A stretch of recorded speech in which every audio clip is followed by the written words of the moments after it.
to the least used station in Warsaw, Warszawa Mokry Ług. According to Urząd Transportu Kolejowego, in 2017 and 2018, this station had between 20 and 49 passengers daily. But 2019 was a magical year. In 2019, this station had between 50 and 99 passengers daily.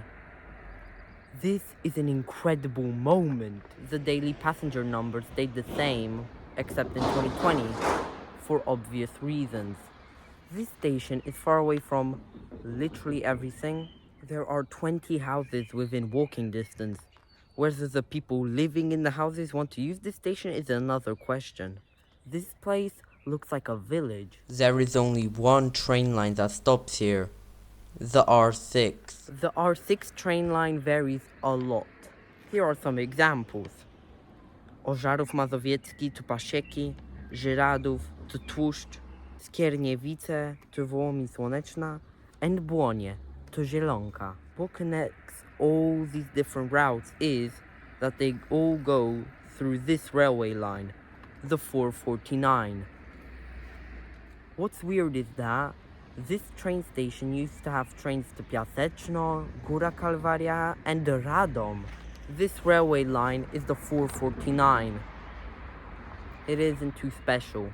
It starts here at Warszawa Rembertów and ends here in Zielonka. This railway line opened on the 2nd of September 1933. It was built to connect the Białystok railway line with the Terespol railway line. Thanks to this line, trains from Białystok could terminate in the center of Warsaw and not at Warszawa Wileńska. In 1952, this line was electrified and started using the automatic block signaling, ABS for short. In 2003, the ABS system was removed, and up until the modernization of this line, the trains relied on pen and paper to know when it's safe to go. On the 7th of January 2014, this railway line was closed due to a complex modernization. Here's a picture on how this station looked 8 months into the modernization. During the same time, Railway Line 6 was also being modernized between Zielonka and Sadowne Węgrowskie. That's 60 kilometers, by the way. But since that railway line is so important, they managed to keep one track open at all times. I wonder how low the frequency was for 60 kilometers of single track. The modernization of this line, the 449, was supposed to be finished at the end of 2014. Can you guess when it actually opened? On the 1st of August 2016, 1.5 years late. Well, during the modernization, they built this station, Warszawa Mokry Ług, and rebuilt Zielonka Bankowa. By the way, Zielonka Bankowa was here the entire time. It opened with this line 90 years ago. This railway line is mostly used by express trains now.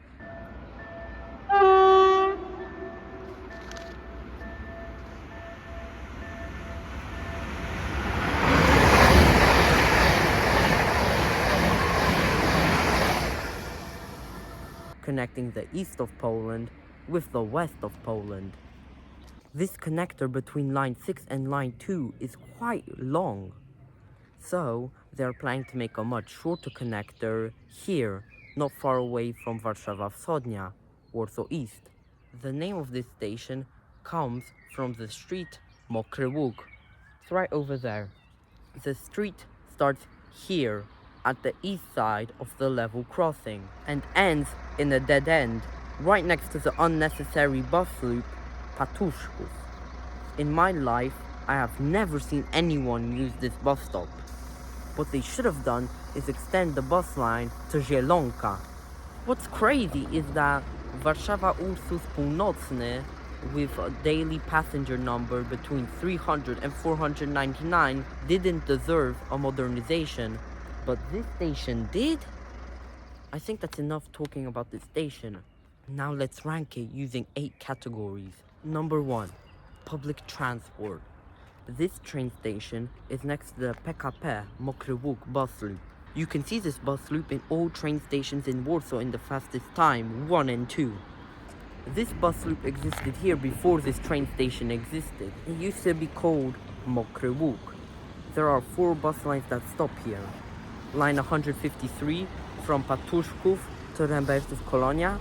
Line 115 from PKP Mokry Ług to Aleksandrów.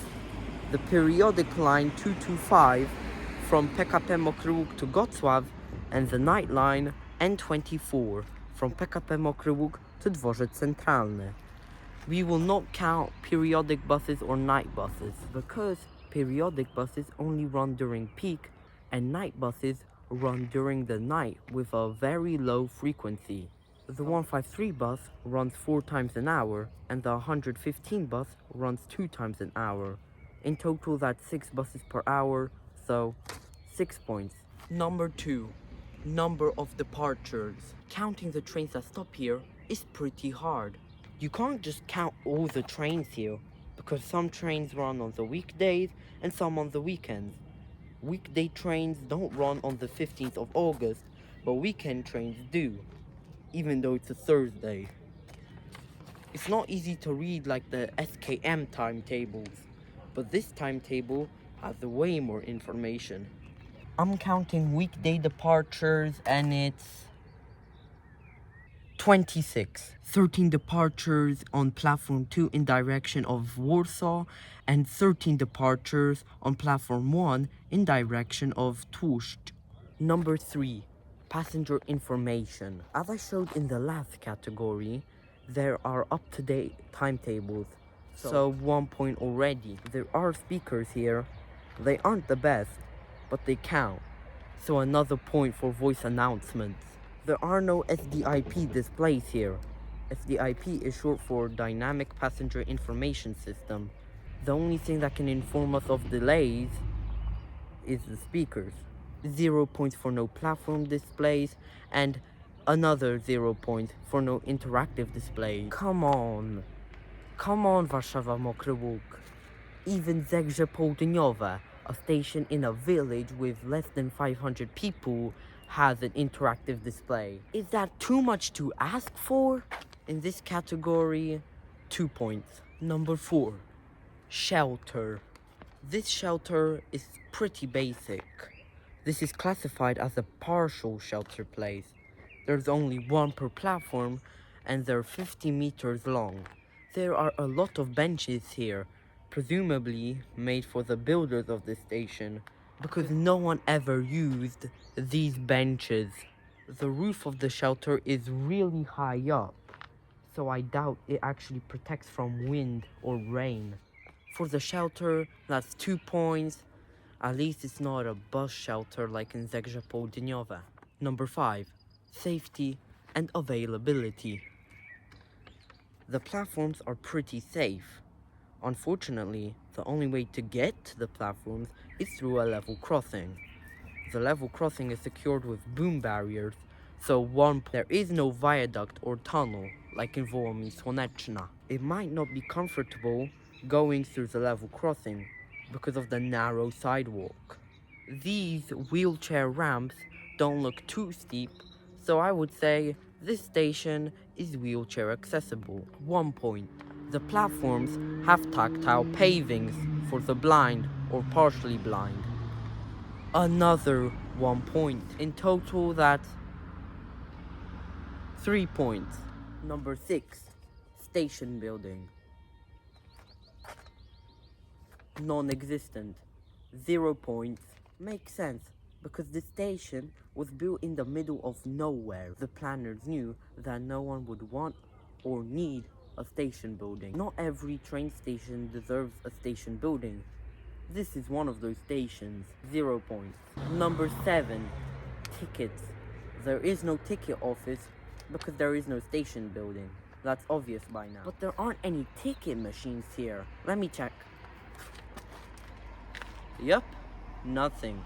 While I was doing my research, I was like, how can there not be any ticket machines here? Well, I'm here now, and my research was correct. How? The only way to buy a ticket here is either online or from the conductor, but the conductor can charge 5 times more. It's not that hard to get a ticket machine, then slam it on the platform. 0 points. Number 8. Cleanliness. This is where the station shines. Not literally. In this category, I'll rank how clean the station is. In my opinion, yeah, this is a subjective category. I would give it 8 points. The platform floor is pretty dark compared to 8 years ago. There's also some grass emerging from the floor. Yeah, this station has some cons, but it also has a lot of pros. Look at this shelter. It's really modern and big. This station looks and feels really fresh, even though it's 8 years old, but it hasn't dated that much. This station looks really similar to newer stations, like Zegrze Południowe. If you showed me a picture of this station and gave me a concussion, I would think that the station is 2 years old. In the end, this is how many points the station got.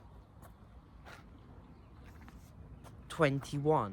Not bad for a station in the middle of nowhere. The next station will be somewhere in the south of Warsaw. I'm not gonna spoil it completely. Thank you guys for watching. It's getting pretty late, as you can see. I'ma head out. Goodbye.